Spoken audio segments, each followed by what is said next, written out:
অনেকক্ষণ ধরে সভা চলছে। মমতাদি আমার মালাদি বলছে যে আসলে মমতাদিও বস, মালাদিও বস, তো গুলিয়ে ফেলি। আমার মালাদি বলছিলেন যে তাড়াতাড়ি ছাড়তে হবে কারণ সবাই জল ঢালতে যাবে। আমি বললাম যে শিবের মাথায় জল ঢালার জন্যে ভাইয়ের কাছে জল নিতে হবে এবং সেইটাই আজকে এখানে উদ্বোধন করতে আমরা এসেছি। এটা ঠিক যে একটু এখানে আবার আস্তে আস্তে দেখবেন অনেকগুলো পার্লার গড়ে উঠবে। আবার অনেক মেয়েরা তারা আমাকে মনে মনে বলবে কি করে গেল, আগে এমনি হাইলাইট হয়ে যেত, এখন আবার পার্লারে গিয়ে চুলগুলোকে হাইলাইট করতে হয়েছে। কিন্তু পরিশোধীয় পানীয় জল এটা অত্যন্ত দরকার এবং এই জলটাও আমার কনস্টিটিউয়েন্সি অর্থাৎ গার্ডেন রিচ থেকে, যেখানে আমি এমএলএ, সেখান থেকে এই জলটা আসছে। মালাদি টোটাল সাউথ ক্যালকাটার এমপি, তো টোটাল সাউথ ক্যালকাটায় দুটো যে ওয়াটার ট্রিটমেন্ট প্লান্ট, একটা গার্ডেন রিচ আর একটা আমাদের বটগঞ্জ, এই দুটোই হলো আমার মতন একটা ছোট এমএলএ কনস্টিটিউয়েন্সি। আর দুটো আছে, একটা এর থেকে দুটো মালাদির ওয়ার্ডে, মানে মালাদির এলাকায় অকল্যান্ড স্কোয়ার এবং সুবোধ মল্লিক স্কোয়ার, এই দুটোর জল আসে আপনার পলতার থেকে না, মানে আমাদের ওই টালার থেকে জলটা আসে। কিন্তু বেশিরভাগই যে জলটা মালাদির ওয়ার্ডের মানুষকে, মালাদির কনস্টিটিউয়েন্সির লোক সাউথ ক্যালকাটা খায়, সেটা কিন্তু পোর্ট এলাকার থেকে। আমি অত্যন্ত আনন্দিত যে আজকে এত আমার মা বোনেরা সবাই এখানে এসে উপস্থিত হয়েছে। আমার মনে আছে রঘুনাথ তখন ছিল, 2008 সালে এখানে পঞ্চায়েত ইলেকশন করতে এসেছিলাম। এলাকাটা কি ছিল, মঞ্জু কর বলে আমার এক কাউন্সিলর ছিল সিপিএম 122-এ, ও এসেছিল রিগিং করাতে। আমাকে দেখে অমল মিত্র এসেছিল, আমাকে দেখে বলে তুমি আবার এখানে এসছো কেন? কারণ আমার পার্টির জন্য আমি এসেছি।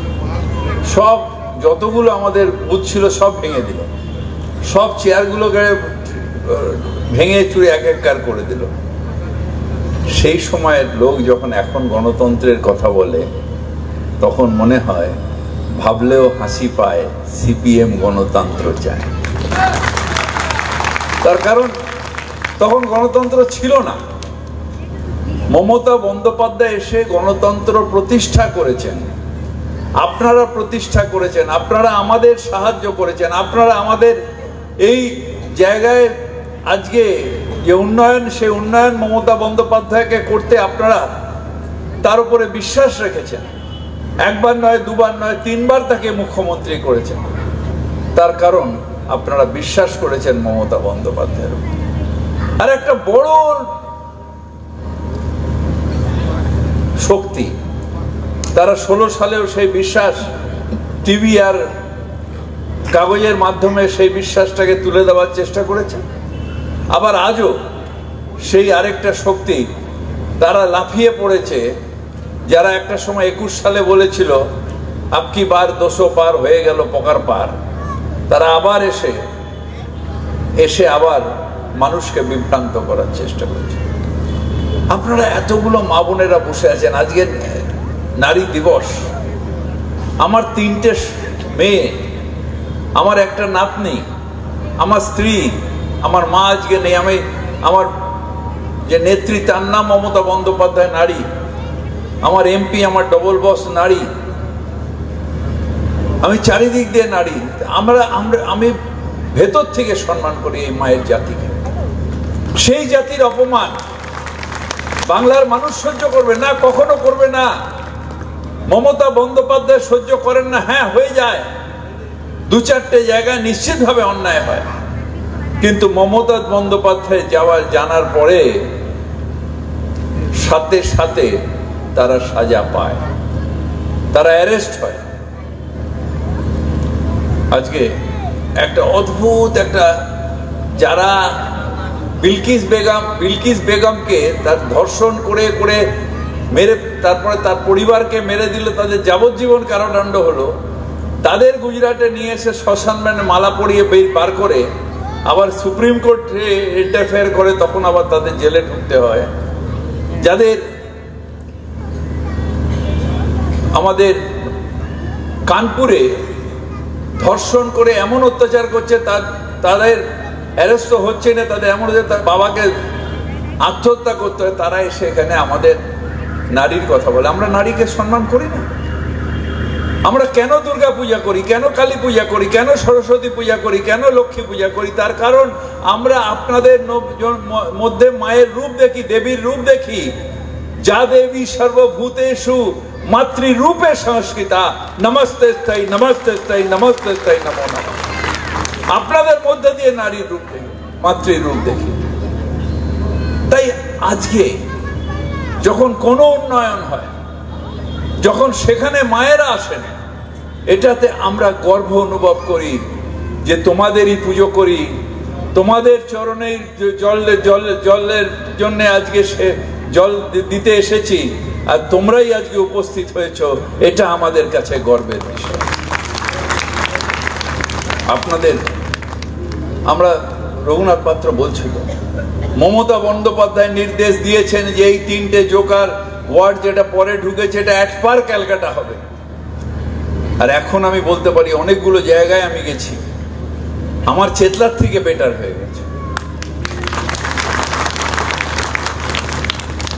1-2 কোটি টাকা নয়, 2000 কোটি টাকা শুধু এই 3টে ওয়ার্ডের জোকার ডেভেলপমেন্টে 2000 কোটি টাকা কেআইপির কাছ থেকে আমরা ইনভেস্ট করছি। 2000 কোটি টাকা, ওদের 15 লাখ ছিল, আমরা 2000 কোটি টাকা। এছাড়াও এই যে হাউস টু হাউস কানেকশন যেটার কথা ও বললো, সেটা আলাদা আরো 350 কোটি টাকা। তারপরে কেএমডি এর ব্রিজ ফ্রিজ এগুলো আলাদা আরো কয়েক কোটি টাকা আছে। সুতরাং আমরা চাই যে আপনারা অনেক দিন ধরে এই অঞ্চলে আমরা দাঁত ফোটাতে পারিনি, সেখানে আপনারা দুহাত তুলে সমর্থন করেছেন। আপনারা বিশ্বাস রাখবেন একজনের ওপর, তার নাম মমতা বন্দ্যোপাধ্যায়। একজনের ওপর বিশ্বাস রাখবেন।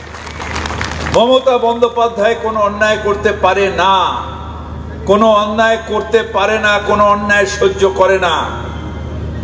হ্যাঁ, অনেক জায়গায় বিলম্ব হয়। একটা ঘটনা আমার পাড়ায় ঘটেছে, আমি খবর দিতে দিইনি, বিলম্ব করেছি, সেটার দায় আমার, সেটার দায় মমতা বন্দ্যোপাধ্যায়ের নয়। সেরকম 2-4টে ঘটনা ঘটলে সেটা নিয়ে লাফালাফি টিভি আলাদা করে। কোথায় আজকে তো এলো না, আজকে তো এলো না কোনো টিভি আলা। এত বড় বড় কাজ হলো জোকায়, এবং আমি কথা দিচ্ছি ওই পলিটিক্সে পা দেবেন না। এই অঞ্চলের 142-এর এই অঞ্চলে তো কাল থেকে জল পাবেন। ফেজ ওয়াইজ 2 মাসের মধ্যে পুরো 142-এর মানুষ জল পাবে। আমাদের টেস্টিং করতে করতে আগে বাড়াতে হয়। রঘুনাথ পাত্র আমার মিটিংটায় ছিল, আমাদের মৈনাক বাবু, আমাদের ডিজি কেআইপি শুভজিৎ বাবু, সবাই মিলে আমরা বসে মিটিং করেছি যে কিভাবে আমরা জল বন্টনটাকে আস্তে আস্তে শুরু করব। গার্ডেন রিচ থেকে জল নিয়ে এসে আমরা জুলপিয়া বুস্টিং পাম্পিং স্টেশন, সেখান থেকে ইএসআরে, এরকম এখানেই শুধু এই ইএসআরে দেব। আবার এরকম আরো ইএসআর আছে, করতে করতে আমরা এগিয়ে যাব। 2 মাসের মধ্যে গরম পড়ার আগে পুরো 142-এ জল দেব। এটা আমি মেয়র ফিরহাদ হাকিমের সংকল্প। আপনাদের এখানে কোনো রাজনীতিতে ঢুকতে দেবেন, জল নিয়ে কোনো রাজনীতি নয়। সিপিএম এর সময় তখন আপনারা এর মধ্যে ছিলেন না, তাই জানেন না, জল ছিলই না। আমাদের জল ট্যাক্স বসাতে গেছিল। মমতা বন্দ্যোপাধ্যায় বলেছেন জল হলো জীবন, জীবনের ট্যাক্স হয় না, তাই তুমি কোনো জল কর নেবে না। এটা নিয়ে দিল্লির সাথে আমার অনেক লড়াই চলছে। ওরা অনেকগুলো স্কিম আটকে দিচ্ছে যে না, ওয়াটার ট্যাক্স লেনা পড়েগা। আমি বললাম হবে না, এটা আমার নেত্রী বলেছে, আমি ওয়াটার ট্যাক্স নিতে পারবো না। সাধারণ মানুষের কাছ থেকে জল কর নেওয়া যায় না। কিন্তু মালাদি যেটা বললো সেটাও, জল আসছে বিনা পয়সায়, অর্থাৎ তাকে নষ্ট করব সেটাও নাগরিকদের দায়িত্ব, সেটা দেখার। এই অনুরোধ রাখি আপনাদের সবাইকে আজকে নারী দিবস এবং শিবরাত্রিরে শুভেচ্ছা জানাই। জল খান আর মমতা বন্দ্যোপাধ্যায়কে ধন্যবাদ জানাই। আপনাদের সবাইকে শুভেচ্ছা জানিয়ে আমার বক্তব্য রাখছি। জয় বাংলা। মহানগরকে অসংখ্য অসংখ্য ধন্যবাদ। এখন আমাদের এই ফলকটা উন্মোচন হবে নিচে, এখানে আমরা সেই শুভক্ষণে দাঁড়িয়ে আছি। আপনারা যারা এসছেন ইতিহাসের সাক্ষী হবেন, সেই সাক্ষী হওয়ার জন্য আমরা যে দীর্ঘদিন এই স্বপ্ন আজকে পূরণ হতে চলেছে, পরিশুদ্ধ মিষ্টি পানীয় জল, সেই জল আমাদের আজকে শুভ উদ্বোধন হলো। তাই সবাই জোরে একটু